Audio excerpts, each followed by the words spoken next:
Control room of Earth number 1001's Black Tower. The summoner had climbed to the 91st floor, and he had been granted a trait enhancement rune.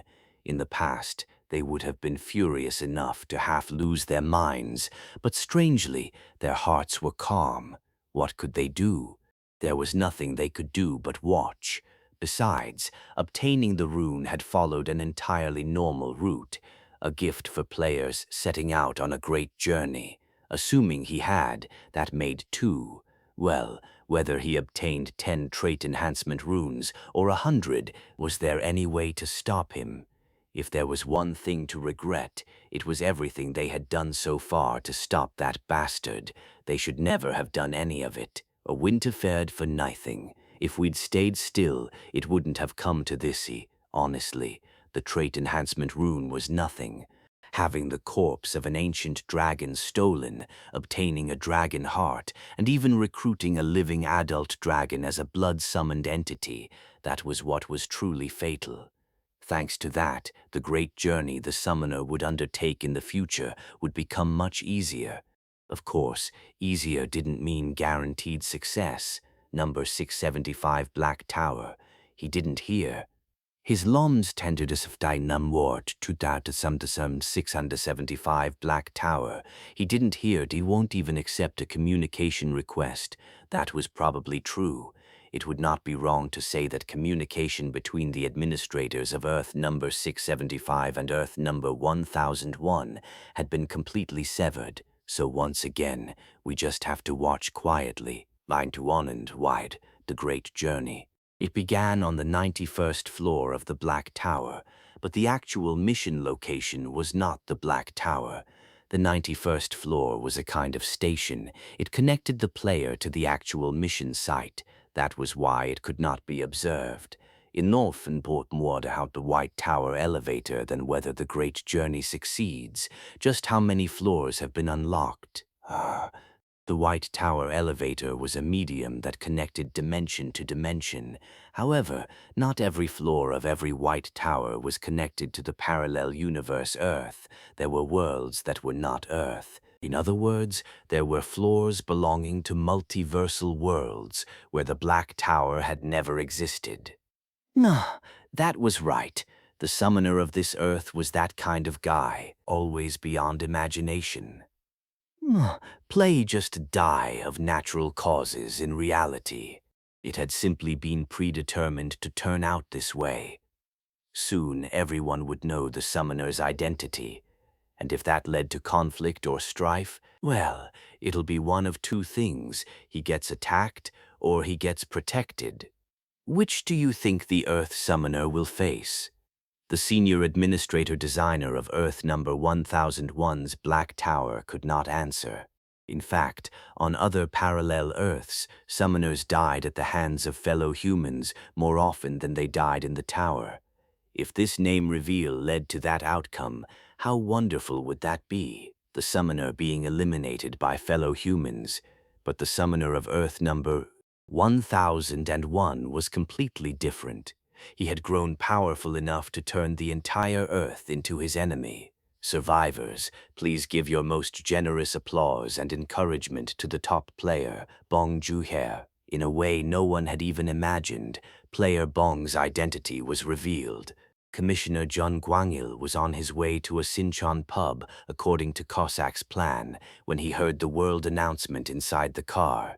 So shocked that he pulled over to the roadside, he made calls everywhere to prepare countermeasures and then received a message from player Bong. He said he hadn't expected this either, and that the reunion would have to be cancelled. That was right. The reunion was not the problem. Commissioner Jun Gwangil immediately returned to the administration office. As soon as he did, team leader Lee Mina came running in a hurry. Commissioner. Oh, Team Leader Lee, what happened with Sinchon? The National Intelligence Service just contacted us. They've arrested Jang Wensup on charges of threatening the top player. Got it. Cancel Jang Wensup's player registration and block his magic stone sales. It's already been handled. And then, what about VVIP security? Start by taking care of player Bong's family. What about player Bong Joo-hyuk himself? Leave him be. Pardon, shouldn't he be the top priority? It's fine. In truth, even his family did not need excessive protection. They also possessed residency rights for White Tower Floor 17. If things became dangerous, all they had to do was shout the entry skill. They needed protection in another way, not physical security, psychological security. For example, excessive media coverage, approaches from politicians, spreading false rumors through the internet or SNS, and so on. Double the internet and SNS monitoring staff. No, triple it. Yes, and warn the media too. Names can't be helped, but if photos or home addresses get posted, tell them we'll kill them. Understood. Commissioner Jun Gwangil's concerns were spot on. Internet forums and SNS were exploding. Shout it, Bong Joo-hyuk. Wow, Bong is his surname. As someone with the same rare surname, I feel proud. I know someone named Bong Joo-hyuk. What kind of person is he? If we go by MBTI, maybe an extreme introvert, really timid. No way, then it's not him. Must be a namesake. There's no way the top player is timid. Comrade Bong Joo-hyuk, truly a hero whose name embodies the spirit of independent revolution, right? Long live Joo-hyuk. Everyone, shout it. What if Joo-hyuk doesn't mean independent revolutionary spirit, but literally top player itself? That's possible. Just look at the Pyongyang factory. Huh, you're right. There's even a rumor that Rajix Trading belongs to the top player. It's not a rumor. It really is the top player's company. Then, really, so long live Joo-hyuk meant that? Why? Disappointed? You bastard, disappointed my ass. The top player is a warrior of the Democratic People's Republic Unification Revolution. Right, even better. Long live Joo-hyuk, long live Joo-hyuk, long live Joo-hyuk. Anyway, Bong Joo-hyuk, his surname is rustic, but his name is nice. My son's name is Joo-hyuk too. No photos of Bong Joo-hyuk uploaded. Why wouldn't there be? But they're all fake. By the way, what's Meat Shield? At first, the top player's name was known as Meat Shield, probably a nickname. Anyway, once you reach the 91st floor, you get a trait enhancement rune, right? I should hurry up and climb too. You? If you're elite, you might rent a magic gun and reach the 85th floor. But can you handle the 86th? Exactly. A phoenix is out of the question. The highest floor humans can reach is exactly the 85th. Still, I want to reach the 91st floor. Even if I do, I'll hand over the trait enhancement rune to the top player. If other players could also climb up and pool runes for the top player, I'd enhance traits 10,000 times. Asterisk, asterisk. The repercussions of the name reveal were enormous. In fact, governments around the world had already suspected that Bong Joo-hyuk was the top player. Only ordinary people had not known. But now, everyone did. The media was moving to secure information about Bong Joo-hyuk. People from politics, business, academia, culture, various fields were also interested. Who is Bong Joo-hyuk? Where does he live? What does he look like? How old is he? Explosive interest poured in from overseas as well. Wasn't he the key figure behind the safe conquest of the Black Tower? Of course people would be interested. Japan and India in particular showed explosive reactions. After all, the player who filled the massive sinkholes was Bong Joo-hyuk, United States Department of Homeland Security. Director Antonio was on the phone with someone. Yes, that's what we understand. If you ever need our help, don't hesitate to tell us. After hanging up, Secretary Macmillan asked him, Commissioner Jun Gwangil? Yes. How's he responding?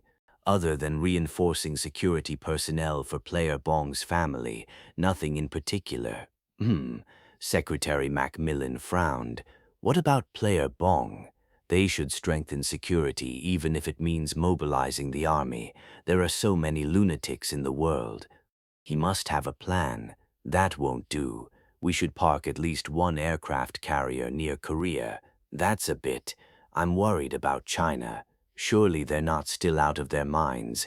No, China must never be judged by common sense.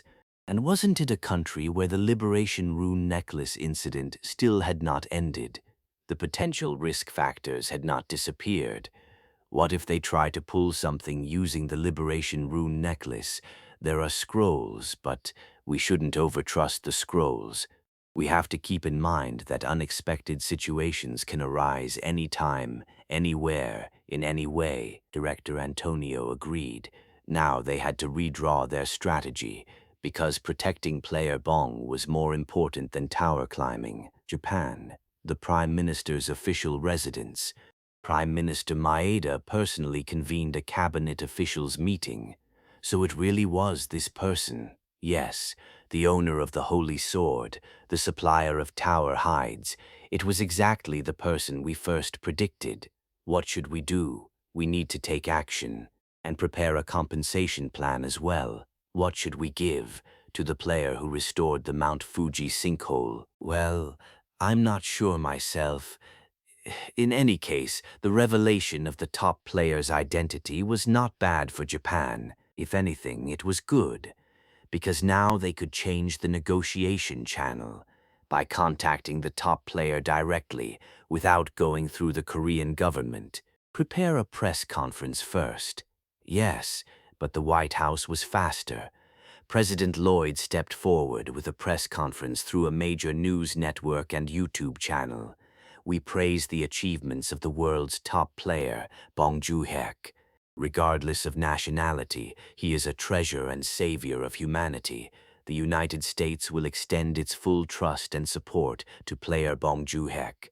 Furthermore, we issue a warning in advance to any forces that might attempt to threaten player Bong's safety. If such a conspiracy is uncovered, the United States will mobilize all its power to strike preemptively. A declaration of full support from the United States. Japan followed immediately after. In the past, Korea-Japan relations were marked by conflict and strife. On behalf of Japan, we once again offer our apologies. However, there is someone who has transformed Korea-Japan relations toward friendship and mutual development. That person is player Bong Joon-hyuk. We will address him with the utmost respect we can offer. Thank you. Next came the Indian Prime Minister, then the King of the United Arab Emirates, then the European Union, led by France. As if a floodgate had burst, they rushed to release statements praising Bong Joon-hyuk's great achievements. At this moment, Bong Joon-hyuk had become the most frequently mentioned name in the world, in Korea and across the globe. At workplaces, social gatherings, drinking parties, among college students, high school students, even elementary school kids. Everyone was talking about Bong Joon-hyuk. Bong Joon-hyuk. The next day, Joon-hyuk took all/N_O_V_E_E_L_I_G_H_T/ the blood-summoned entities out for a full group outing. Those with no visual incongruities stayed as they were.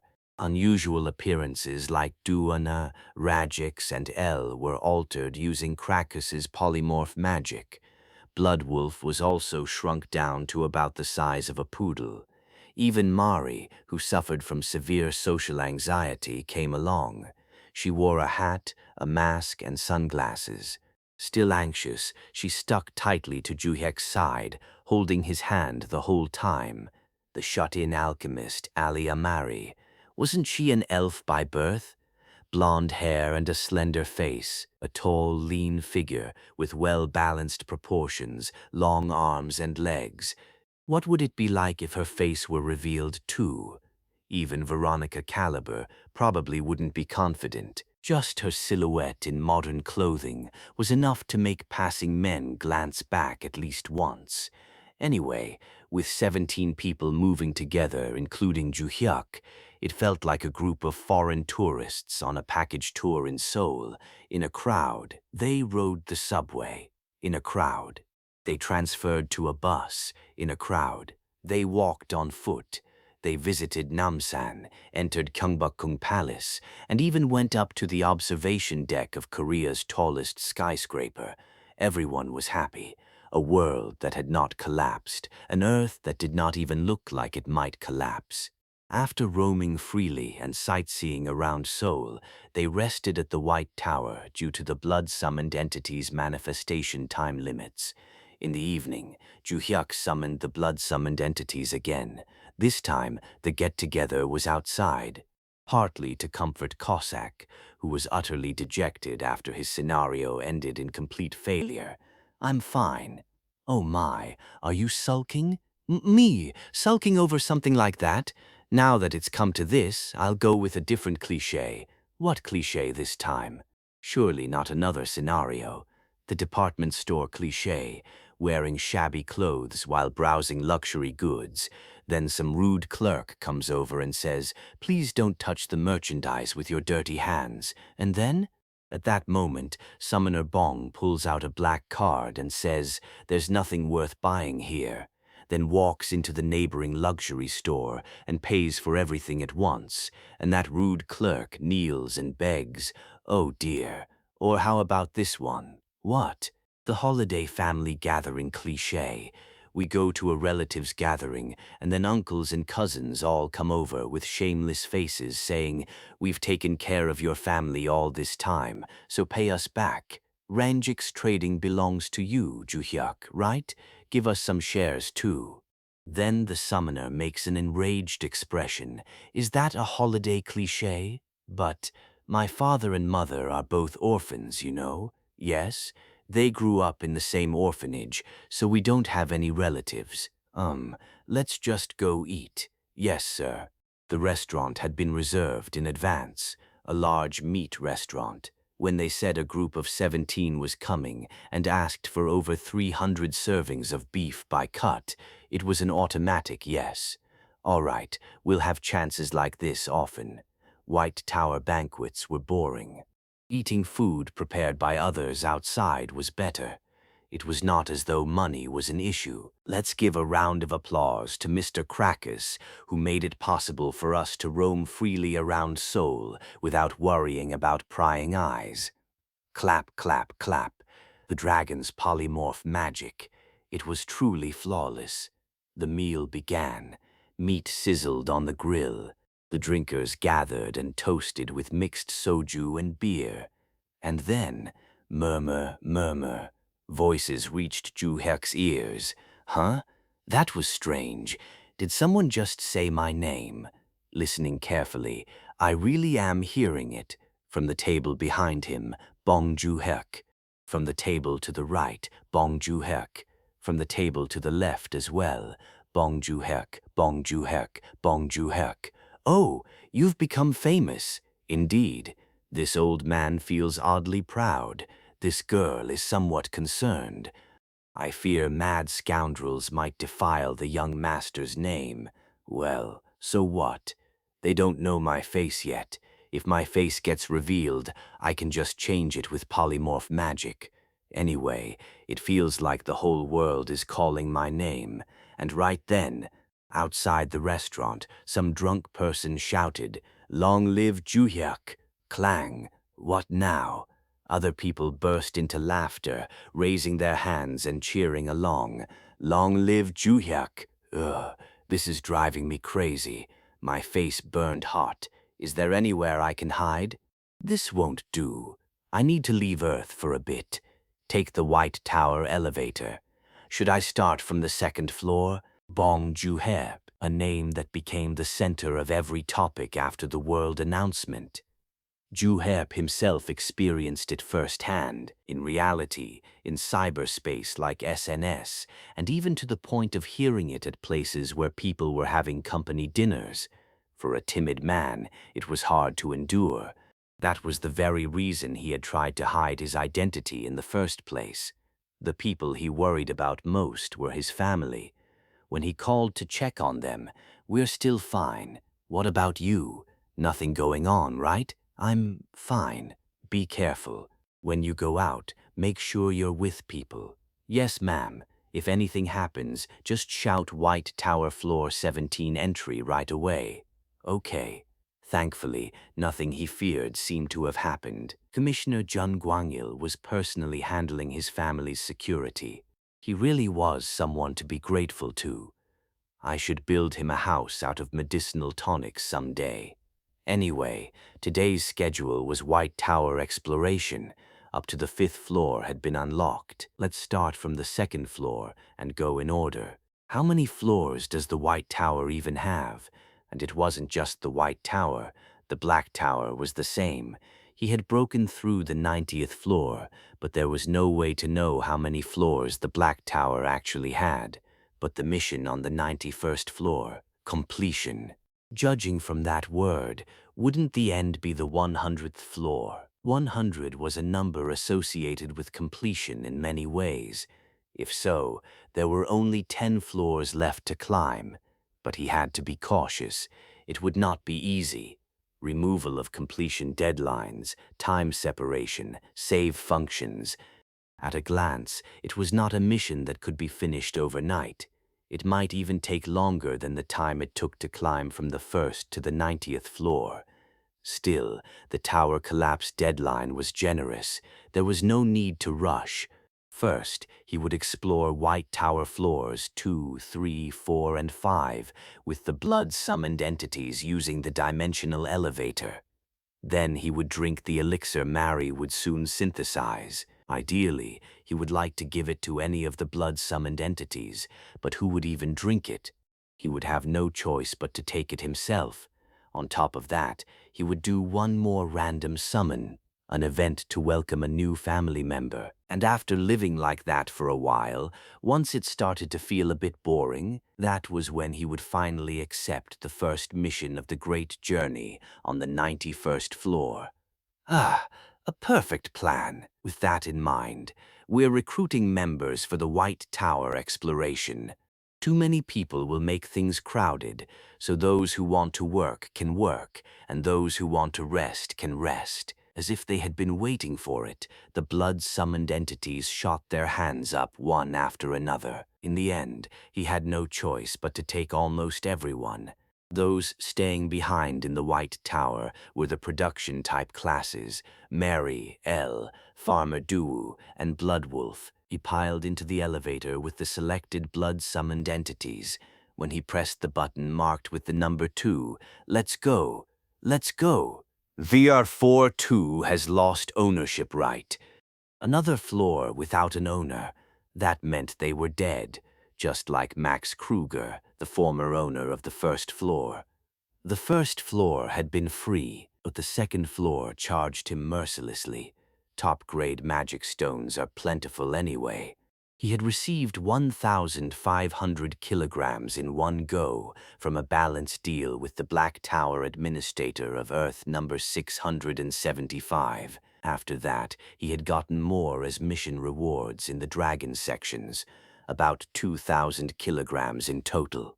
Finally, the 2nd floor, 17 is 24 hours. The doors opened for 17 is temporarily granted ownership of White Tower Floor 2 for 24 hours. Swoosh, the doors opened, and the scenery was revealed. It was a bleak space. There was nothing. No natural environment like rivers or plains, no roads or buildings. It seemed the person who had acquired the 2nd floor had not decorated it at all. What about the outside world? Should they check? I'll try exiting. Please go out under a concealment barrier. That went without saying. Exit White Tower Floor 2. Spot. The world connected to the 2nd floor. It was the same. It felt like being dropped into the middle of a desert, and scattered everywhere were enormous sinkholes. There seemed to be more holes than intact ground. Juhyuk summoned all the blood-summoned entities. Spot, spot, spot, spot, spot. They said nothing. They only frowned. Is there really no one? I'll launch a drone. Then Krakus spoke. No need. I'll take a look around myself. Right, dragons could fly, and quite fast at that. Would you do that? Krakus released his polymorph and transformed back into his green dragon form. Flap, flap. He spread his massive wings and soared into the sky, quickly shrinking into a dot. We'll rest for now. Yes. Rajix brought out chairs and tables, Rilibiel, supper. He even laid out snacks. After some time passed, flap, flap. Krakus flew back toward them. Greenie's back. He landed. Boom! Then polymorphed back into human form. How was it? It was chilling. What had he seen? I flew around for a long time, observing with a dragon's eyes, but not a single living thing existed. No moving life forms, not even plants. Monsters or towers, none. Just countless holes, dirt and stone everywhere. Even the seas and rivers were like that. It truly showed what annihilation looks like. No monsters, no towers. That meant the world was finished. It seemed to have collapsed even faster than the first floor. Let's go back. Before leaving, they held a moment of silence for all the life that had once lived in that world. Juhyuk dismissed all the blood-summoned entities, returned to White Tower Floor 2, and boarded the elevator again. Back to White Tower Floor 17. Phew. Only now did it feel like he could breathe again. Could the third floor really be the same? Shall we check the third floor too? Yes, since we've started. After resting for about 3 hours, they boarded the elevator again, spending another 10 kilograms of top-grade magic stones.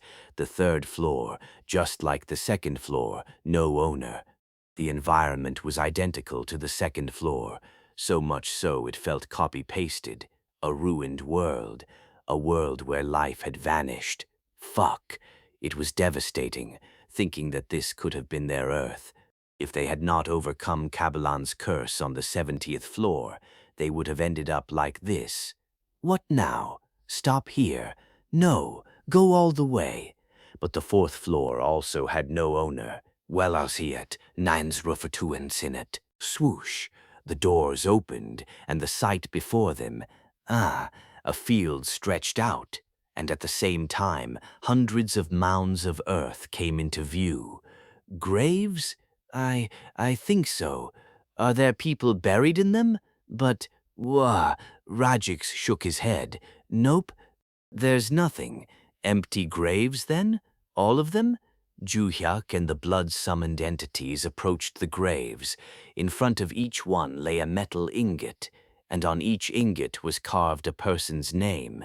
Tombstones. The handwriting was identical on all of them, as if carved by a single person. It must have been the owner of the fourth floor, likely the names of family members, relatives, or acquaintances, all of them dead. So they had made empty graves and erected tombstones using the metal ingots rewarded from the tower. Floors 1 through 4, all the same, all connected to ruined worlds. To the owners, the White Tower was not a refuge, it was a space of guilt.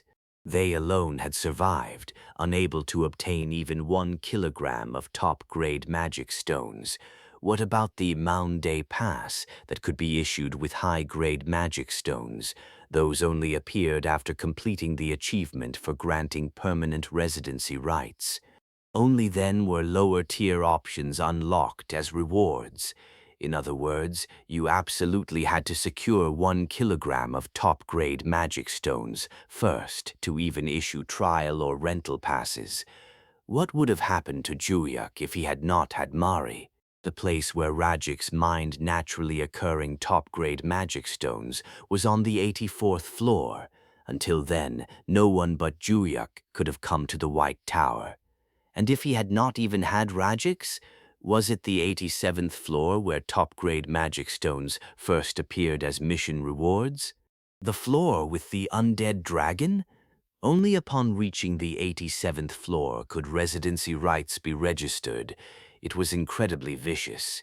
The White Tower menu had a resident list option, yet the means to actually bring people in were fundamentally blocked.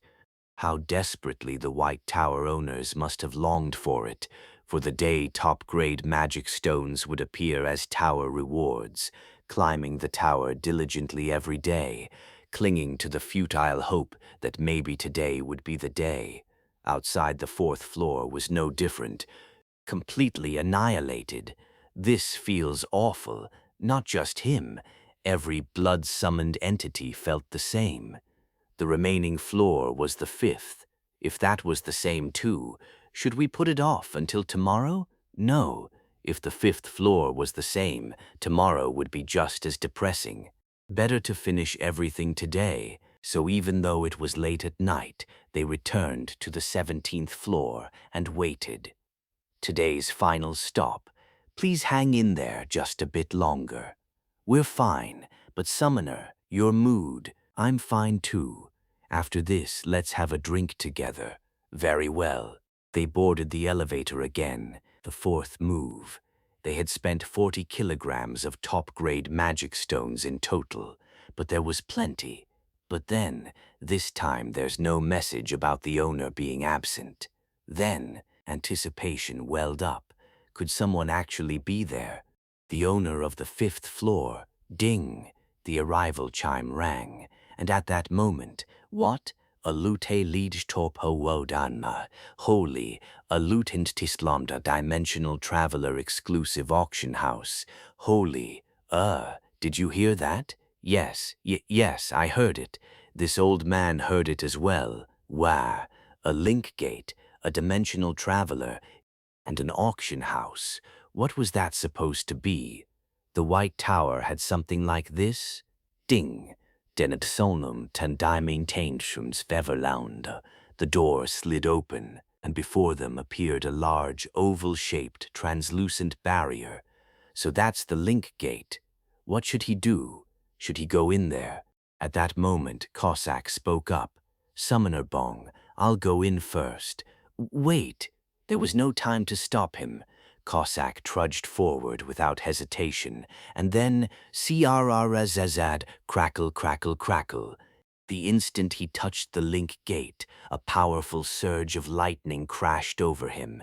Cos-I-Y, crackle, crackle, crackle. Cossack convulsed like a fish impaled on a spear.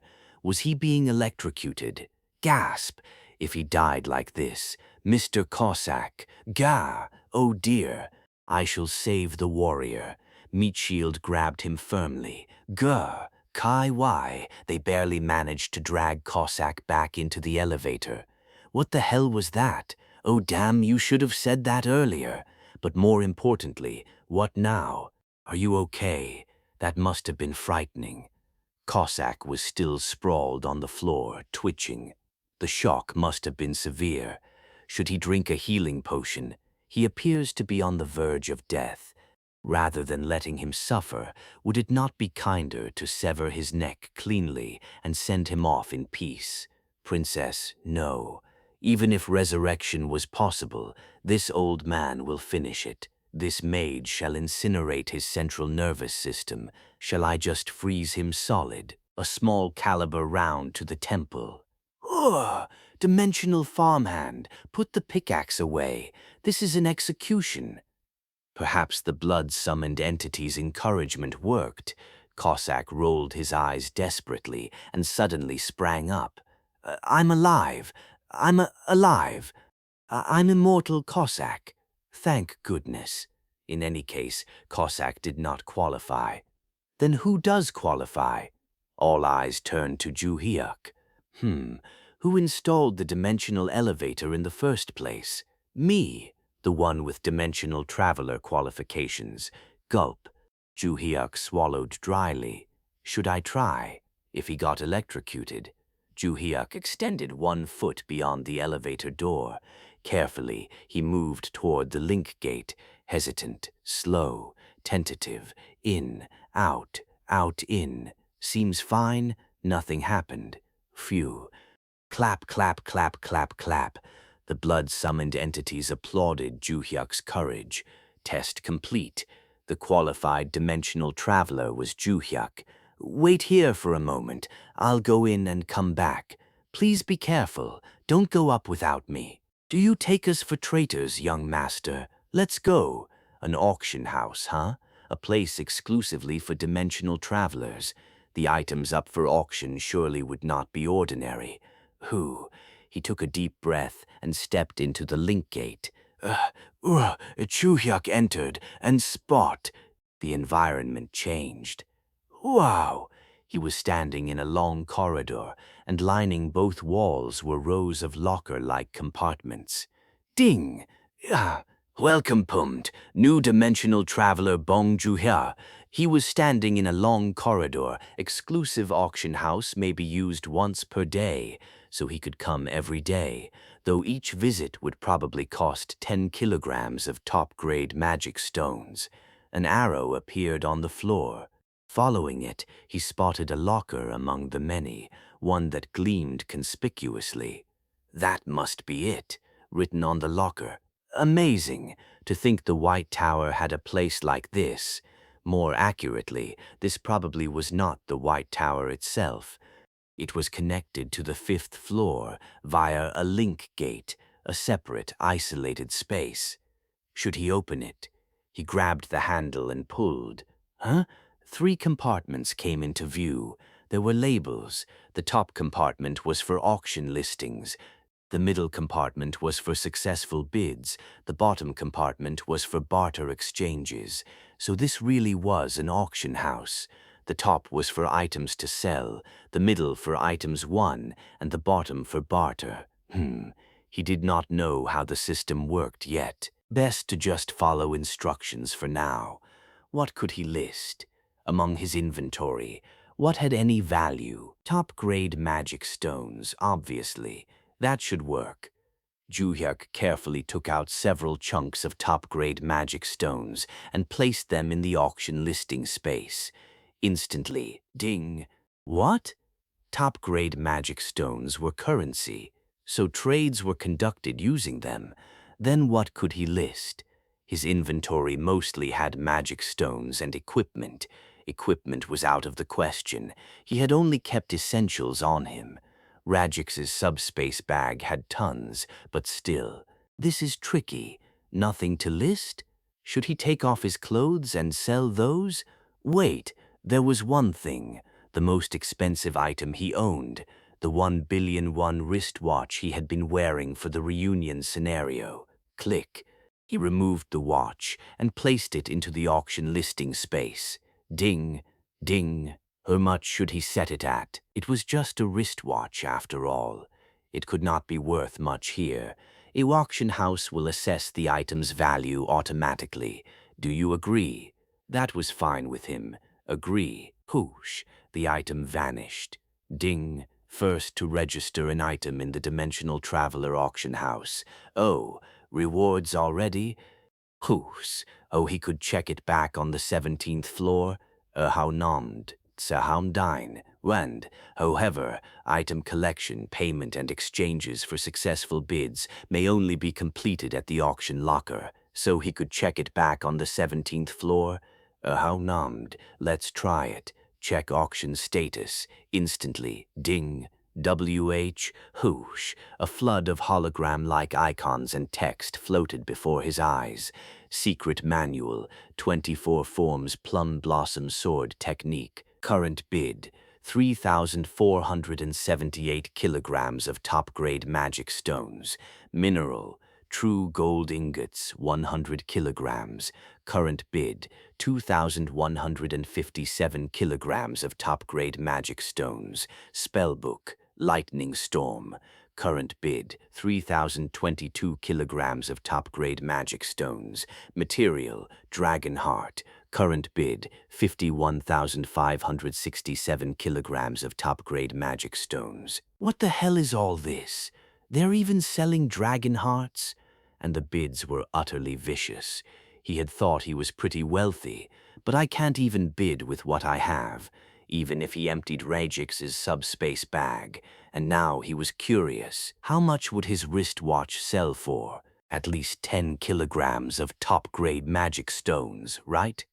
At the very least, it should cover the round-trip elevator cost. The stay time at the Dimensional Traveler exclusive auction house was 1 hour. Not even 30 minutes had passed yet, so he still had plenty of time. But someone else might come in, another dimensional traveler who used this place. Just because someone was a dimensional traveler did not mean they were all good people. And if he did run into one, he would not even know what to say. Let's go back. The blood-summoned entities would be worried. The link gate on the other side was still open. Juhyek quietly stepped inside. "Gah, Summoner Bong! Hooray! You're back! See, I told you there was nothing to worry about. You returned safely." The blood-summoned entities were still waiting for him. "How was the auction house? Our big spending summoner, Bong. Did you splurge at the auction?" "I am certain he did. He is a dimensional tycoon beyond Earth itself. Big spender. Dimensional tycoon. More like a dimensional pauper who could not bid on anything. An anominat. I'll explain the details later, once we get back to Unvol White Tower Floor 17. "Yes, sir." They took the elevator back to White Tower Floor 17. Then Juhyuk briefly explained what had happened at the auction house. The blood-summoned entities listened with fascinated expressions. When he mentioned the auction items and bid prices, their mouths fell open. Items like that were sold there. Top-grade magic stones were the currency, and the prices were beyond imagination. After finishing the rough explanation, Juhyuk opened the White Tower Floor 17 owner menu. Ding! Dinok! There it was, an auction status board that allowed him to check the auction's progress from White Tower Floor 17. He raised his finger and touched the menu. Whoosh! A flood of auction items scrolled upward. "Oh, wow! Eek, what is that? Oh, so that is what the status board looks like. Wah! Huh?" The blood-summoned entities were reacting, meaning, "Can you see the status board?" "Yes, clearly." "It is very visible, crystal clear, so it was shared with everyone." The item names and bid prices were displayed in Korean as well. Plum Blossom Sword Technique, that thing is already over 3 tons of top-grade magic stones, so even martial world items are listed. Look there, 100-year snow ginseng. Look at that dragon heart, the price is vicious. Lightning Storm is an ultimate lightning spell. Do you think a meteor spellbook might show up too? What is a true gold ingot? Ding, Mari, true gold, that's listed too. The shut-in alchemist Mari showed keen interest as well. From her residence area, she opened a window and stared at the status board through a telescope. "Mari, what about true silver? Is true silver being sold?" Judging by the page indicator, there were more items, so Juhyuk swiped through. There it is! Mineral, true silver ingots, 100 kilograms. Current bid, 4,178 kilograms of top-grade magic stones. What? True silver was even more expensive than true gold. That is normal. True silver is the best alchemical enchantment material. That made sense. True gold was stable, but the bid on true silver was still climbing, from 4,178 kilograms to 4,185 kilograms. Dimensional travelers are bidding in real time. The other items were the same. The bids kept rising. When he tapped an item, detailed information appeared automatically. He poked the dragon heart listing. Starting bid, 10,000 kilograms of top-grade magic stones. Auction ends in 3 hours. Total duration, 24 hours. Exchange possible for an ancient blue dragon heart. Send exchange request message. Bid cancellation allowed until 1 hour before auction end. Currently cancelable. So auctions ran for 24 hours total. Exchange requests could be sent through messages, and bids could be cancelled until 1 hour before the end. The Dragon Heart auction closes in 3 hours. If we had that, we could make 1 more elixir. So what? 1 heart cost more than 50 tons of top-grade magic stones. Honestly, dragon hearts were on the cheaper side. There were items that were unimaginably expensive: droplet of creation, primordial flame, breath of light, dust of origin, Godslayer's long spear, world tree sapling, and more. Items he had never even heard of. The minimum bids ranged from 1 billion to 10 billion kilograms, and those were only the starting bids. No changes meant no one had bid yet, naturally so. It felt like a salaried worker earning 3 million won a month, staring at a 30 billion won Han Riverview apartment. Who would buy something that expensive? Unless they were a true dimensional tycoon. Of course, there were cheaper items he could actually afford. When he swiped through the auction board pages: weapon, star-infused meteorite, divine sword. Current bid 547 kilograms of top-grade magic stones. Material, Mandragora Texa 10. Current bid 8 kilograms of top-grade magic stones. Equipment, Dwarven craftsmanship skill enhancement gloves. Current bid 812 kilograms of top-grade magic stones. Material, bundle of ice spirit grass. Current bid 5 kilograms of top-grade magic stones. Stuff like that. Judging by the descriptions, some of them seemed worth buying at least once. Don't buy Mandragora. It's a waste of money. You can substitute it with tower herbs. Really? Bake Danya came over as well. Ice spirit grass is decent for cultivating ice arts, but compared to the cold of the 10,000-year ice crystal, it is trash. Ah, yes, true. How could a mere herb compare to the 10,000-year ice crystal?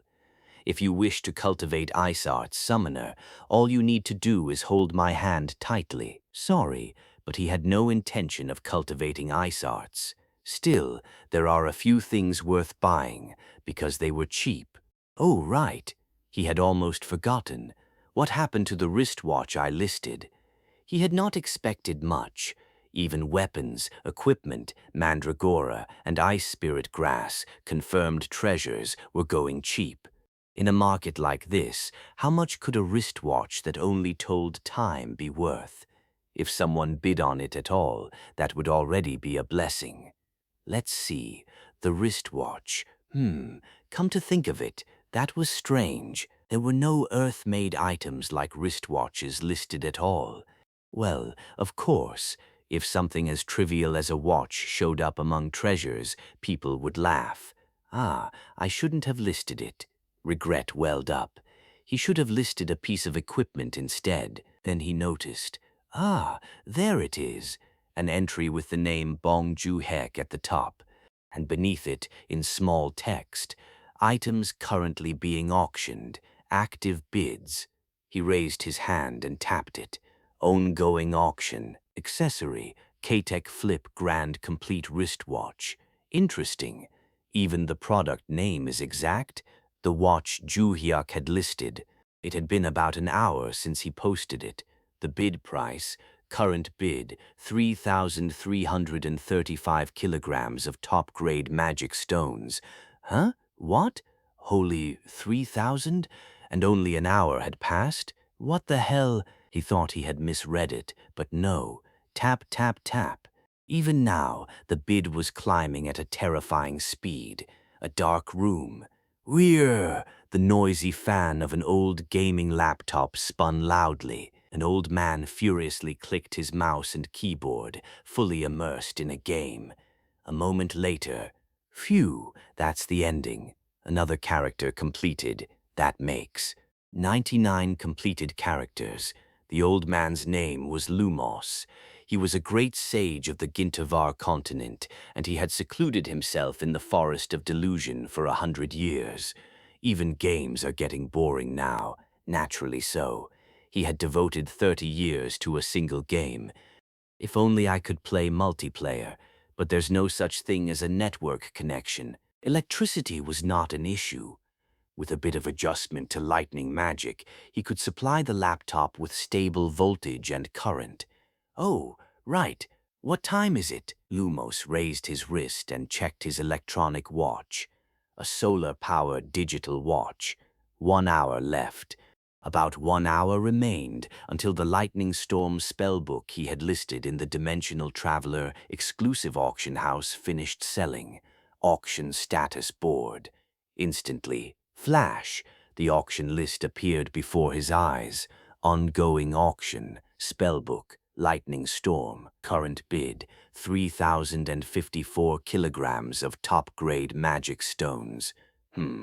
3,000, a decent price, but soon, bid has been cancelled. Fierce. He'd expected it. Damn it. Some bastard always bid on his items, drove the price way up, and then cancelled. Just messing around.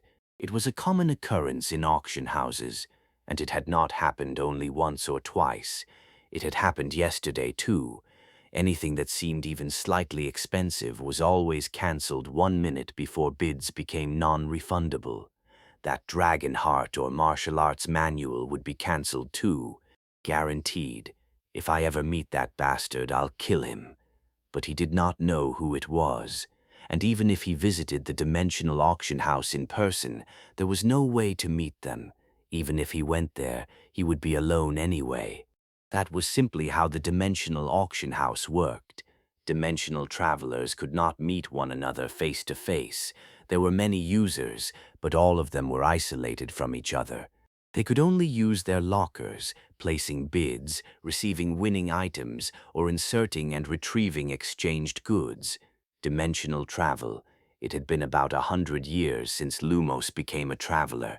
Just when he, as a great sage, had grasped the principles of the world and realized there was no more truth left to learn, something appeared before him, a rift in empty space, a link gate leading to another world. Using that gate, he experienced countless worlds.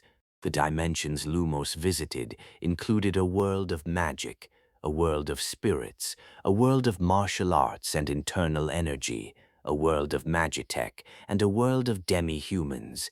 Lumos realized it then. The world was not singular. As many worlds existed as there were stars in the sky. Perhaps hundreds of thousands, millions, no, hundreds of millions of worlds.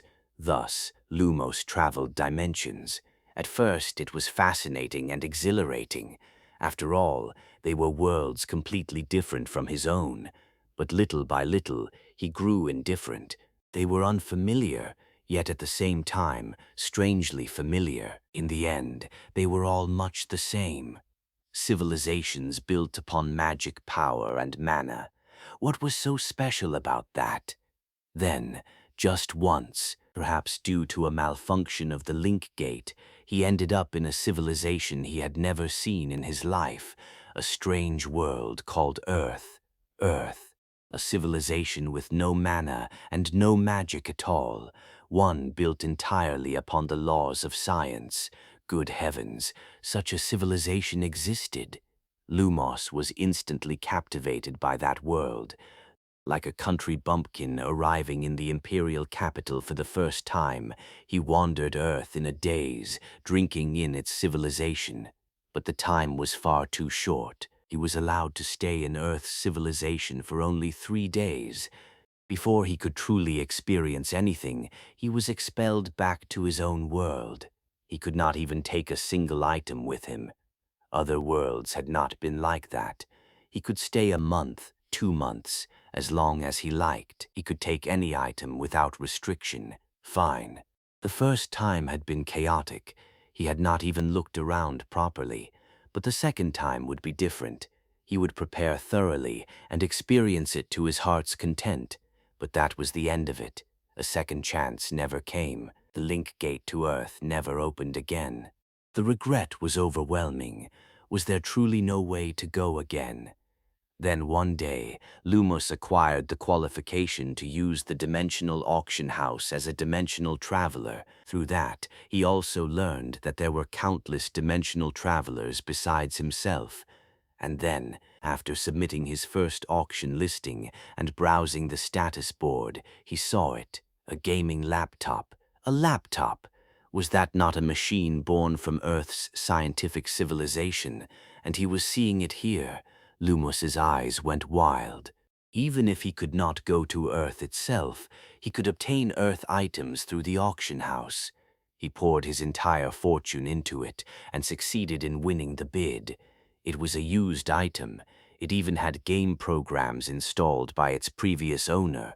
After that, many more items from Earth's civilization appeared in the auction house. Cameras that could take photographs, various clothes and hats, stationery, watches, and other accessories. They were explosively popular among dimensional travelers. Lumos himself barely managed to win only this laptop and a digital watch, but that did not last long. Suddenly, items from Earth's scientific civilization stopped appearing altogether. Overnight, the supply was completely cut off, and decades passed like that.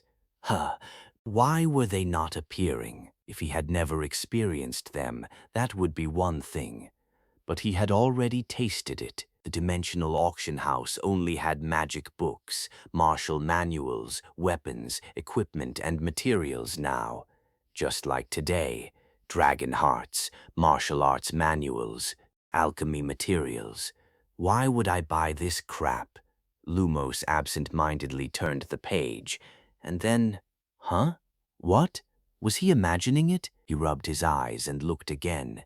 Accessory, K-Tech Flip, Grand Complete Wristwatch. Gah!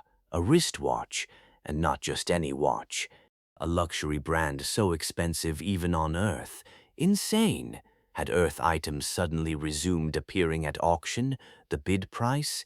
Current bid, 4,124 kilograms of top-grade magic stones. 4,000. It had clearly only just begun. This is mine. He could not let it go. He would bid aggressively, no matter what. And it was not just Lumos.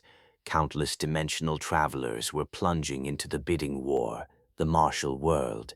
Former Murim Alliance leader Jium Cholmyong was once again staring at the dimensional traveler exclusive auction house from his residence.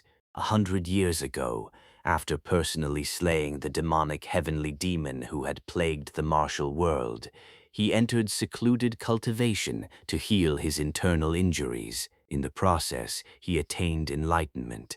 He achieved rebirth through bone transformation and rejuvenation to youth. Then, before him, appeared a strange oval-shaped rift, a connecting gate that allowed travel between dimensions. After acquiring the qualification of a dimensional traveler, he toured countless worlds. Worlds where magic was a bizarre discipline. Worlds inhabited by races he had never heard of. Curiously, there were many versions of the martial world as well. A martial world where the heavenly demon conquered the central plains. A martial world where the mad demon stood supreme. A martial world where the emperor forced all orthodox and unorthodox martial artists to kneel. A martial world ravaged by the blood demon. A martial world where the Wudang sect reigned supreme. Then he experienced Earth, just once. It was truly a kaleidoscope of wonders, such abundance, such convenience.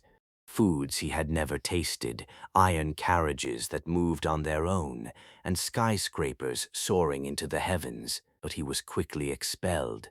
He could never return. Later, Jium Chelmyong also obtained the qualification to use the dimensional auction house, and with it he learned that Earth items appeared there. He would at least buy those, as a way to reminisce about Earth. The auction house currency was top-grade magic stones, so first he had to secure funds. How? By traveling to mana and magic-based dimensions. Slaying magical beasts there had a slim chance of yielding them. Sometimes they could be exchanged for gold, or he could list herbs or martial manuals cheaply in the auction house. Earth clothes, Earth shoes, Earth food, Earth cigarettes. He bid diligently and bought many of them. Then, suddenly, the supply of Earth items stopped. Now, Earth items no longer appeared in the auction house. Why? If he had to guess, either the Earth dimensional traveler had died, or the world he lived in had been destroyed, or Earth's civilization itself had vanished. Jum Chelmyung felt deep regret to think he could never experience that abundant world again. And then, today, an anomaly occurred. Katek Flip Grand Complete? That was his watch. He was bidding no matter what, but the auction price was climbing ferociously. Damn it. Who dares place a higher bid on my watch? Wretches, I'll tear you apart. Even so, he would not back down. Juhyuk and the blood-summoned entities sat huddled together in front of the auction status board. They could not tear themselves away, because, oh, it went up again. There is real competition now. Good heavens, yes, it broke 6,000. And the auction was not even close to ending yet. 19 hours remained. Just how high would it go? Current bid, 6,007 kilograms of top-grade magic stones. Only about 5 hours had passed. Current bid, 6,084 kilograms of top-grade magic stones. The bid kept climbing without rest. Is this a jackpot? It is a jackpot. It is a jackpot indeed. A jackpot. A jackpot. Jackpot. Guaranteed win. Congratulations. Where? What is the true nature of the White Tower? Needless to say, it functions as a refuge. Each floor can be furnished like a real, livable world. You can grant residency rights and bring people in. You can make self-sufficiency possible through farming. And if there is one more function, it is this. It serves as a stepping stone between dimensions. You can tell just by looking at the elevator. As you move to different floors of the White Tower, it connects to Novelite, other Earths in parallel universes. Even if those worlds were ruined, you might think that makes it meaningless. But no. Why would it be meaningless? What if even a single survivor remained on floors 1 through 4? Of course you would have to rescue them, and that chance might come someday, bringing survivors from parallel Earth worlds. Later, as more floors open and you visit the 6th, 7th, and 8th floors, you might run into survivors. Then you just rescue them. Grant them residency rights, issued for a minimum of 1 kilogram of top-grade magic stones.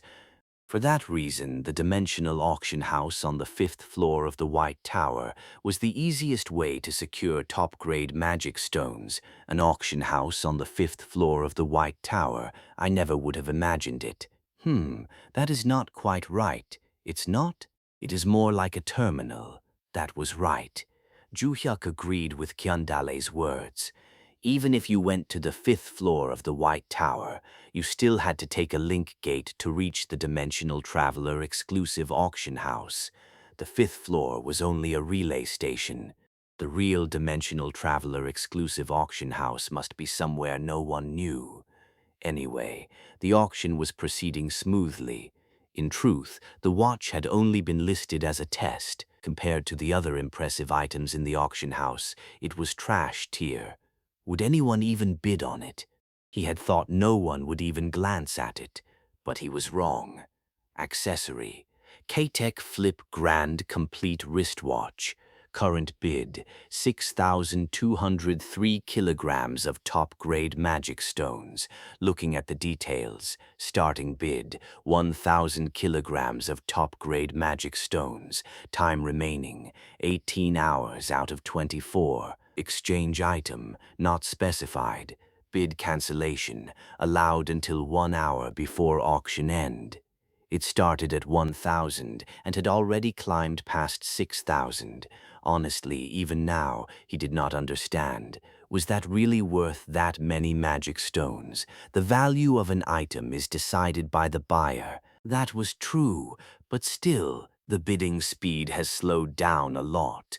I wonder if it will even pass 10,000. Early on, the bids had jumped by 100 kilograms, 200 kilograms at a time. Now they were creeping up by 1 kilogram, 3 kilograms, 5 kilograms. The excitement had died down, which was understandable. After all, it was just a wristwatch. Let's not get greedy. Even 6,000 kilograms of top-grade magic stones was absurdly expensive. Watching it would not change the bid anyway. Maybe it was better to look at other items. Zhuhyuk touched the auction status panel and checked the listed items one by one. There were plenty of useful things, materials you could never get from the tower, weapons and equipment whose names alone stirred the heart. There are even great return pills. I never thought I would see those in an auction. Even I would want a staff made from Demon Realm wood. That thing listed as the Demon King's heart. Do you think it is real? They are even selling blood crystals. Sounds delicious. Ding. Mari, Jin wants gold ingots. Yeah, mark them one by one. Once the money came in, he would bid and buy them immediately. On the other hand, there were items he could not even consider. Droplet of creation, primordial flame, breath of light, dust of origin. They were so expensive he could not even look at them. One of them stood out. Divine item, world tree sapling, current bid. 2 billion kilograms of top-grade magic stones. 2 billion kilograms. Was that even a real number? It was just a tree. Why was it that expensive? He had heard of the world tree several times while climbing the tower. Their shut-in alchemist Mari would know. She was an elf. Ding! The world tree is the mother and identity of the elves. Oh, the world tree is the foundation that allows elves to form societies and live together. We continue our race and flourish there. It also creates the best possible environment for plants to grow. Herbs, crops, anything grows well. Their LSSR farmer, would love that. Should they buy it and plant it? But what happened if an elf left the world tree? Like Mari, gradually they lose their identity as elves. Not right away, but someday. They really should plant a world tree on White Tower floor 17. For Mari and at least. The problem was the price. Are there fruits or seeds, maybe? There are fruits, but a world tree doesn't grow from them. Figures. If you could get one from a fruit, it would not be this expensive. Maria, except in extremely rare cases where it differentiates into a sapling out of necessity. Now he understood why it was so expensive, but could they even afford it? Guess I'll have to sell items diligently. The watch's bidding price still was not moving much. It had clearly entered a stagnant phase. It'll be hard to pass 10,000. Then, Cossack rested a hand on his chin, eyes gleaming. Oh no, don't tell me. May I, the auction master officially recognized by the universe, the master of push and pull, the undefeated auctioneer of Garrick Market, the appraisal genius of genuine masterpiece, say a word. Here it came, auctioneer Cossack. Of course you should. Much obliged. Cossack began his analysis. No idea how many dimensional travelers there are, but they are testing the waters right now. Testing the waters? The auction lasts 24 hours, right? That's right. The big spenders don't move early. Then, the real war starts near the end of the auction. Oh, so the bidding hasn't even begun yet. I see. Can you predict the final price? Cossack shook his head. No one knows. Why not? There are variables. Variables. See that dragon heart? That item shot past 50,000 earlier. Now it's at 10,000. That was true. Why did it drop? Looks like it was cancelled, then relisted. There are lots of items like that, mass cancellations. Then that meant the K-Tech Flip watch could be cancelled too, just like the Dragon Heart. Damn, things were going so well. Guess I shouldn't get my hopes up. Please, just don't cancel. Even 6,000 kilograms would be an unbelievable jackpot. But when the auction ended, how would he even receive the magic stones? They would not just fall from the sky. Well, he was sure there was a way. Time passed quickly. The high-tier bids grew even scarcer. About 10 hours remained until the auction ended. Still, the current bid was accessory, Katic Flip Grand Complete Wristwatch. Current bid, 6,411 kilograms of top-grade magic stones, still hovering in the 6,000 range. Let's head home. After he slept, the final price should be decided. He was about to go rest in the penthouse when, "You're not resting. You're just going to keep staring at the board?" The summoned entities were clustered tightly in front of the status panel, fully absorbed. Unbelievable. They were completely hooked. Seemed like they were enjoying it. If there's anything you want from the auction, think about it. When the money comes in, I'll buy it for you. Silence. No response. All right then, I'm off. The next morning, Chuhyuk woke up in the penthouse. He washed up and finished a light breakfast. I wonder how the bid turned out.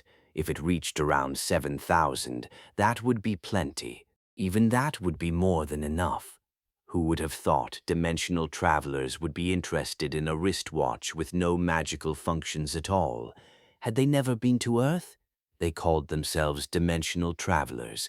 If they wanted Earth goods, why not just go there? They were parallel universes, right? There should be countless Earths with the same civilization. Wait, a thought struck him. No, maybe not. Maybe there were not that many. There might have been before. Their Earth alone was Earth number 1001. Earth number 675 was destroyed. Another Earth connected to the second floor of the White Tower was destroyed. So were the Earths connected to the third and fourth floors. Worst case scenario, every Earth except No 1001 might be gone. All 1,000 parallel Earths could have been wiped out. That would make Earth artifacts incredibly rare. Shit. Still, some Earths must have survived, like the Earth connected to the immortal realm where the Sword Immortal lived. He had even heard there was no Black Tower there. Well, of course. In a world where immortals bowed in reverence, there was no way a Black Tower would dare appear. If it did, the Sword Immortal and the great sage equal to heaven would have ripped the entire tower out by the roots. Let's go check the bid. Spot. Chuhyuk entered White Tower floor 17. The summoned entities were still gathered in front of the board. Had they been here this whole time? The auction status, about 1 hour remaining. Current bid, 7,207 kilograms of top-grade magic stones. Yes, over 7,000. With that, I can bid on other items too. Suddenly, Summoner Bong. Cossack spoke with a tense expression. Yes, it is about to start. Start what? 1 hour and 1 minute remain until the auction ends. After 1 minute passes, cancellations are no longer allowed, which meant within 1 minute, mass cancellations could still happen. Worst case, he might not even get 7,000 kilograms. A tense moment. Would the bids be cancelled? Then suddenly, the numbers started moving. Current bid, 7,199 kilograms of top-grade magic stones. Huh? The bid dropped. The top bidder, who had placed 7,207 kilograms, cancelled. And then again, current bid, 7,100 kilograms of top-grade magic stones. The next bidder, who had bid 7,199 kilograms, also cancelled. Current bid, 7,010 kilograms of top-grade magic stones. Another cancellation. Current bid, 6,888 kilograms of top-grade magic stones. Damn it! Current bid, 6,507 kilograms of top-grade magic stones. It kept sliding down.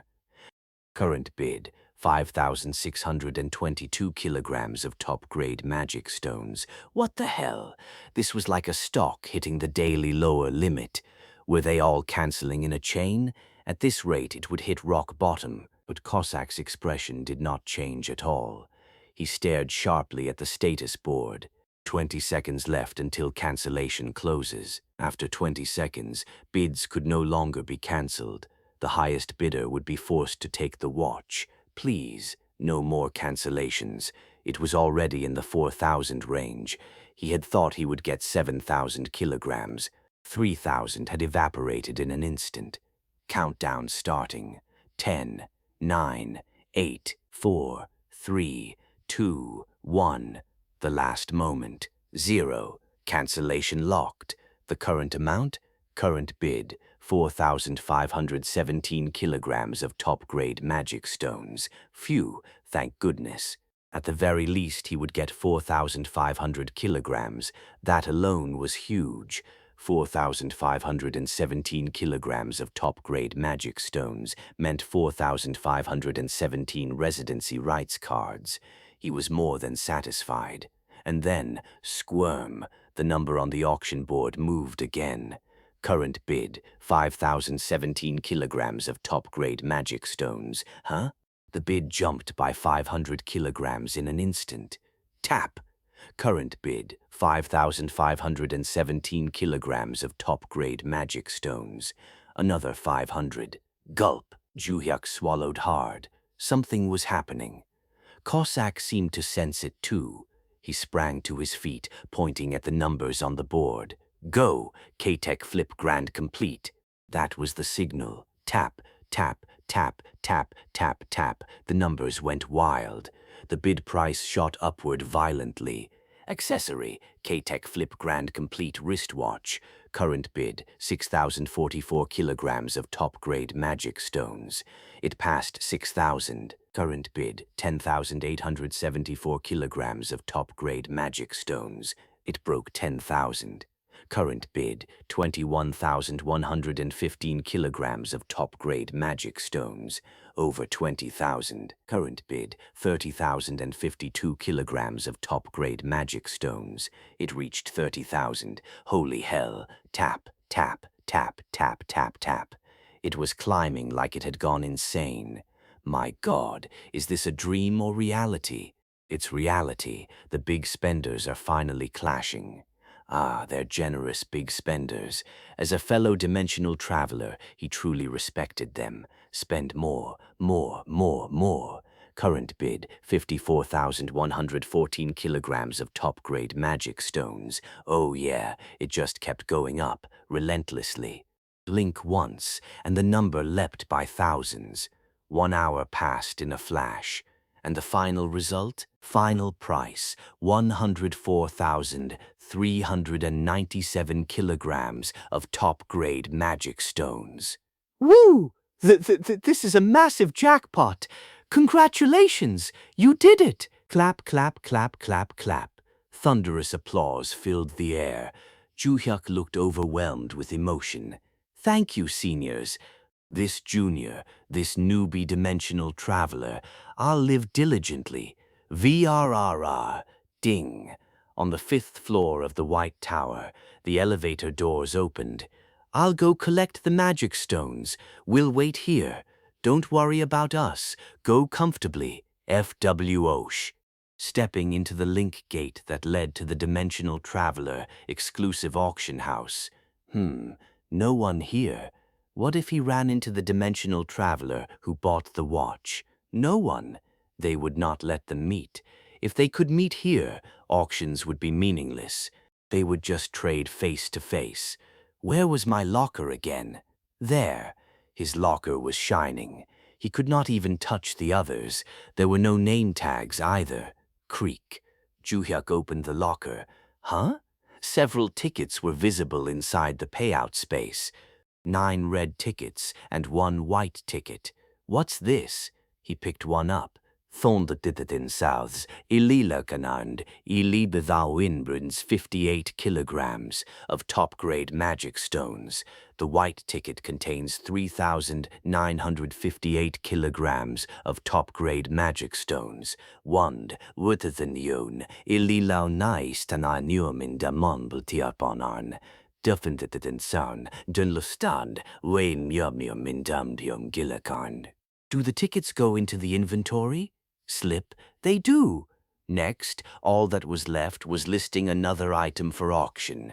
There was something he wanted to test. Juhyuk removed the bracelet from his wrist. Rajix Trading's cash cow, the bracelet of weight loss. He placed it in the auction registration slot. Hiabundal plan namgud. Hiabundal plan namdiam. Fendigan Storior. Starting bid, 1 kilogram of top-grade magic stones. What? Only 1 kilogram? That was the minimum. They were lowballing it this hard? On Earth, it was so popular they could not even keep it in stock. But dimensional travelers must see it differently, so he waited for bidding to begin. But current bid, 1 kilogram of top-grade magic stones. After 10 minutes, current bid, 1 kilogram of top-grade magic stones. After 20 minutes, current bid, 1 kilogram of top-grade magic stones. After 30 minutes, still the same. They had zero interest. Well, it was expected. This was just an experiment. All right, then let's list the item I actually plan to auction. Tons of them. Duplicate auctions are not allowed. Could he cancel the bracelet auction? Could he cancel the bracelet auction? Duplicate auctions are not allowed since registration. No cancellation fee will be charged. So there's a cancellation fee too. Now for the next item. Something that would not fit in the inventory, so he brought it by hand. An Apple Pad Pro, 13-inch, 2 TB, black, much less popular on Earth than the weight loss bracelet. And it was even used. The one Cossack had downloaded tons of movies and dramas onto. Pinch. Smart device. Apple Pad Pro 13-inch, 2 TB black. Large quantity of movies and drama content stored. Starting bid, 1,000 kilograms of top-grade magic stones, different from the start. And the moment it was registered, current bid, 1,078 kilograms of top-grade magic stones. The bids began climbing rapidly. Current bid, 1,545 kilograms of top-grade magic stones. The response was explosive. In some far-off dimension, the Southfen Empire of the Olmus continent, Joseph Southfen, the former emperor, was gnawing on his fingernails. Dimensional traveler Joseph. For the sake of smooth travel, he had handed the throne to his child and spent more than 100 years shut inside a hidden imperial vault. His son, the current emperor, probably did not even know whether his father was alive or dead. It did not matter. Ever since Joseph became a dimensional traveler, his values had been completely overturned. An emperor? How could ruling a continent no bigger than a speck of dust compare to being a dimensional traveler? The qualification to travel between dimensions gave Joseph more pride than the imperial throne ever had, and yet even he had failed to win the bid for the Patek Philippe Grand wristwatch. Fuck! How dare someone outbid an item the emperor himself was aiming for? It was truly infuriating. It had been stolen right before his eyes. Was it because he was short by 100,000 kilograms of top-grade magic stones? Not a chance. It was a physical problem. The actual act of touching the holographic auction panel and pressing the top bid button. He simply had not been fast enough, even though Emperor Joseph had reached the rank of Grand Master. Of course, it did not help that the big-spending dimensional travelers all rushed in at the final moment. Those dog bastards. He should have bought it this time. Who knew when auctions for Earth items would stop again? Would another one be listed? Please, please. Joseph waited anxiously. And then, finally, gasp! It appeared. And not just anything. Smart device. Apple iPad Pro 13-inch, 2 TB, black, dough. Starting bid, 1,000 kilograms of top-grade magic stones. Are you insane? A tablet, and one loaded with movies and dramas. Unbelievable. Such a precious item. It was as if that Earth-dimensional traveler had read his mind. I'll accept this gratefully. How many tickets do I have again? Hundreds of red tickets, dozens of blue tickets worth $1 million each, plenty of funds. I'm buying this no matter what. No charger was included, but that did not matter. Did Joseph lack electronic devices? He had used the auction house for ages.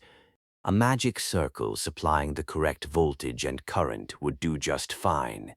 Joseph drew aura up from deep within and circulated it through every corner of his mana roads. The match would be decided 1 minute before the auction ended. His hands had to be fast. He had to hammer the top bid button relentlessly. If it were just him, maybe. But countless rival dimensional travelers would be mashing the same button like mad. This time I must. Before that, he would raise the price high enough to shake off the riffraff. The fewer competitors there were, the easier the final sprint would be. The penniless trash would try to lower the price through last-minute bid cancellations before joining the fight. But to big spenders, that was laughable. Let's jack the price up hard 10 minutes before the end. At around 300,000, plenty of them will drop out. So first, stay relaxed.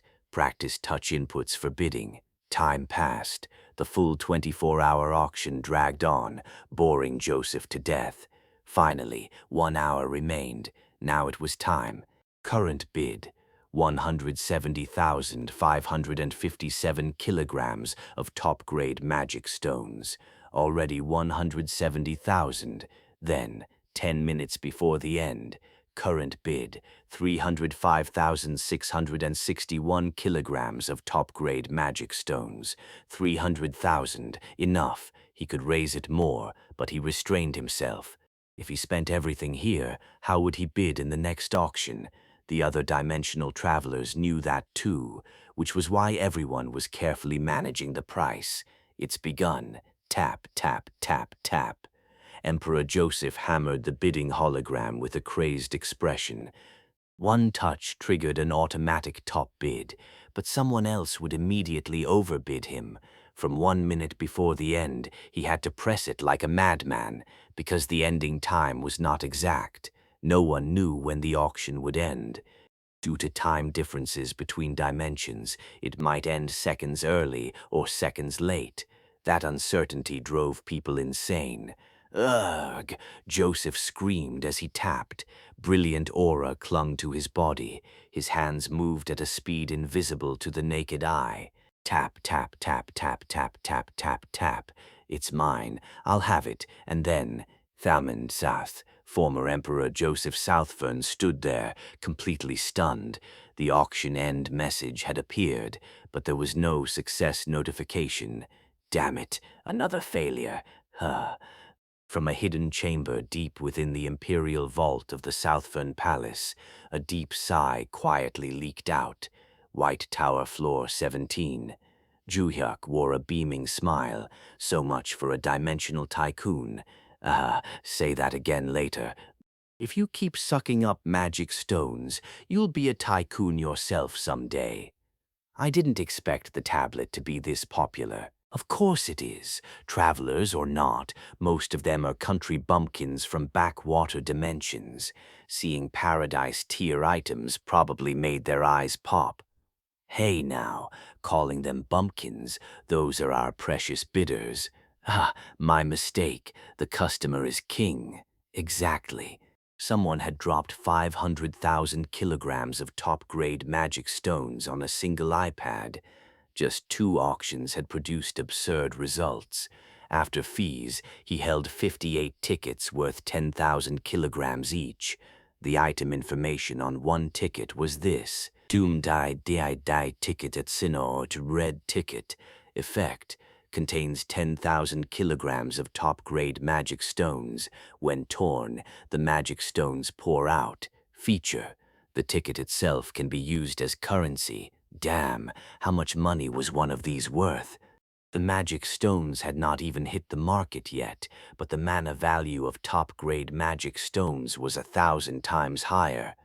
All right, now that the money's in, I'll buy items for each of you. Pick what you want. Ding, me, silver ingots. Mary, since you're well behaved, I'll buy you both gold ingots and silver ingots. Thank you, Summoner. The others had already picked what they wanted. Mad Demon wanted great return pills. Gayandale wanted high-quality cinnabar for drawing talismans. Rajix wanted a small hammer containing true gold. El wanted dwarven handcrafted gloves. Mackenzie wanted a demon realm wooden staff. Veronica Caliber, Cossack, Meat Shield, Bardine, and the others chose various weapons and equipment, and Duyoxini wanted herbs. He planned to extract seeds and plant them. Diamat wanted the Demon King's heart, and Geppetto, royal blood essence. What's this? Literally royal blood, the pure essence of blood, a blood crystal. Ah, if you absorb it, you become royal, as in a vampire lord. That's good. Yes, of course he would buy it. It cost about the same as a dragon heart. But Geppetto, yes, sir. Why do you talk like that? You're not a knockoff Cossack. Well, Juhyuk imitated him sometimes too. If I don't talk like this, I thought people might not pay attention to me. Oh dear, our poor zero-presence Geppetto. How badly did he want attention? It would probably have the opposite effect, especially with the original glaring daggers at him. Anyway, time to bid. Opening the auction board and touching an item made a bid button appear beside its name. Touch it and the bid increment varied with each press. Small amounts increased by 1 kilogram, then later 3 kilograms, 5 kilograms, 7 kilograms, 11 kilograms, 13 kilograms.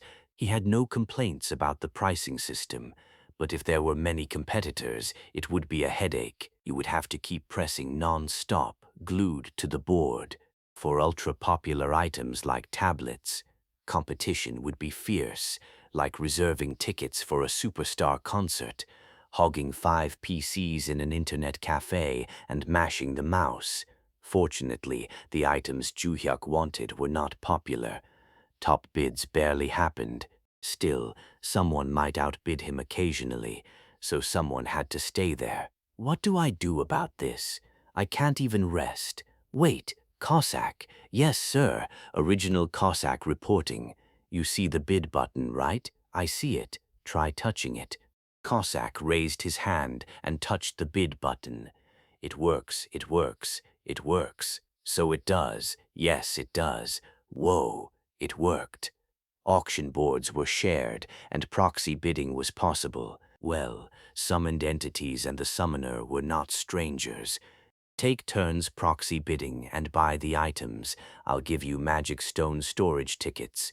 No worries, I will first entrust the tickets to Rajix, the dimensional farmhand, as expected of our #1 auctioneer, reliable as ever. Hehehe, you flatter me.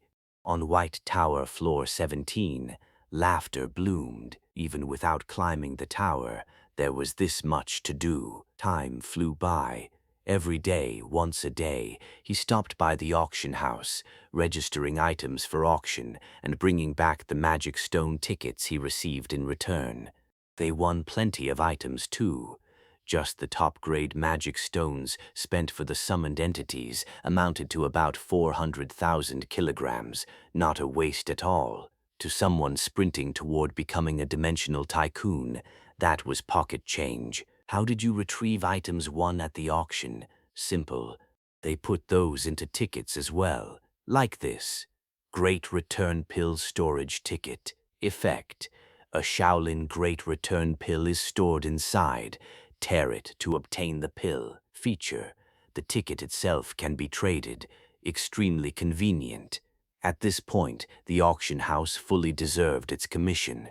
Before long, Novalite. Only on Novalite, the number of red tickets approached 200.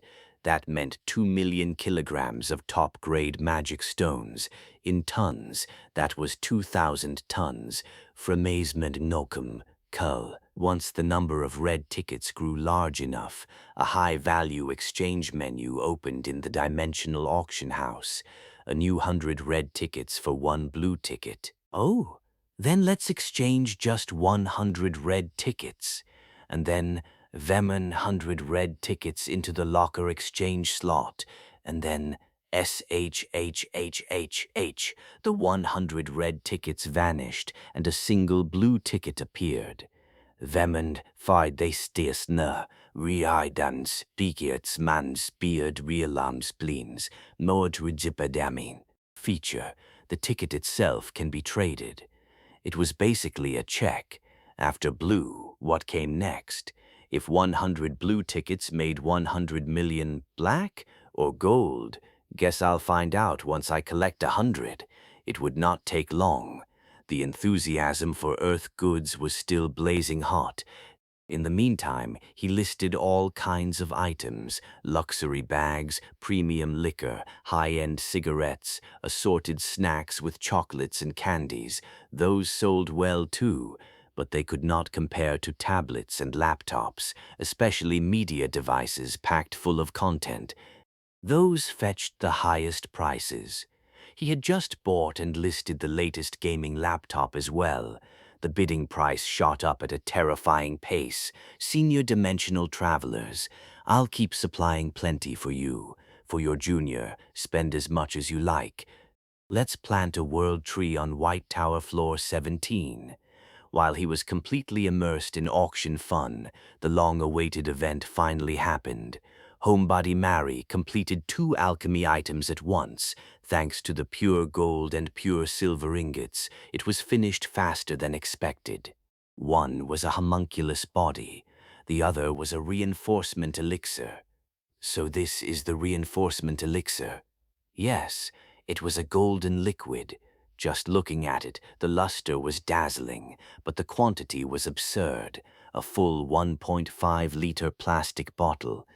Before drinking it, you should cleanse your body and cultivate your mind. This old man thinks so too. Don't spill even a single drop. In genre novels, enhancement potions usually caused excruciating pain after drinking. What if it hurt too much? Could I even endure it? Classic weak man trait. The moment things get tough, I give up fast. Still, Mary made it with care. I'll drink it slowly. First, separate Dana from the 10,000-year ice crystal using the homunculus body. Cossack brought the homunculus kit from Mary's place. A spherical object like a ball. When placed on the floor, SHRRRK, the metal sphere began transforming into a large, human-sized silver homunculus. Like a metallic mannequin, its surface was soft and fluid, like mercury. One peculiar thing, it was a female body. Clear curves at the waist, chest, and hips. Is the ice crystal female too? Ding! Dana said so. She said it fused with her soul and became female. I modeled the body after Dana's physique, like identical twins, which meant, Lady Bake, the young palace mistress, is impressive too. Impressive how? Anyway, let's separate the ice crystal first. The method was simple. Dana just had to hold the homunculus body's hand tightly. Then it would naturally transfer. So they did. Nothing happened. Why? Dana spoke. It says the 10,000-year ice crystal can't move. Because it's a homunculus? No, the energy of the White Tower is blocking the transfer. Blocking it? All right, let's go outside and try. Rajix put the homunculus body into a subspace backpack. Juyuk moved to the penthouse, then summoned everyone. Let's do it now. Yes. Dana and the homunculus body stood facing each other, hands tightly clasped. She activated ice arts. TSSSSS, a blizzard raged through the penthouse living room. After a moment, the homunculus body began turning pure white. TSSSSS, did it work? What about Dana? Name, Dana. Rank, LSSR, Legend Special Super Rare. Type, Martial Artist, Human. Oh, success. Even after separation, she was still LSSR. Congratulations. Sniff. Thank you. How can I ever repay this kindness? Kindness, nothing. Just live comfortably from now on. Yes. What about the 10,000-year ice crystal? Did it transfer properly? But what? TSSSSSS. The 10,000-year ice crystal homunculus was frozen solid, completely motionless, like an ice doll taken straight out of a freezer. Why on earth, at that moment, ding? Why do us the beers ding tenfold status to the 10,000-year ice crystal in exchange for 10 platinum badges? Huh? I've experienced this before. Exactly like when recruiting L, the Magitech engineer, just with a different number of platinum badges. I think I understand. Until now, the 10,000-year ice crystal had been parasitizing Bakedana's soul. That was why it behaved almost like a summoned entity. But now it was fully separated. Even if it possessed personality and spirituality, it was not a summoned entity. It had not come from the world of souls. So could it really become part of Juhyuk's catalog? Its current state was ambiguous. Not an earthling. Not a summoned entity. An existence that was fundamentally abnormal. It might soon be expelled somewhere, or simply disappear. But with 10 platinum badges, he could grant it qualification, immediate recruitment, permanent residence on White Tower Floor 17. They really like making people agonize over choices. The next random summon was only 2 days away. Should I do it after that? Ilian Abmil, Utamites, Nanda Sinkwan down. He had bonded with it, at least somewhat. But if he accepted it, the 100-day suspension of random summoning was painful. Wouldn't it be better to accept it? This old man agrees. It seems highly useful. I also support it. Its power is exceptional, strong enough to freeze even an ancient dragon's true body. In us, I used so many materials to make the homunculus body, it'd be a waste to give up now. All right, so what if random summoning slowed down a bit? Grant summoned status. Grant summoned status the 10,000-year ice crystal using 10 platinum badges. Good. 10,000-year ice crystal. Let's live well together from now on.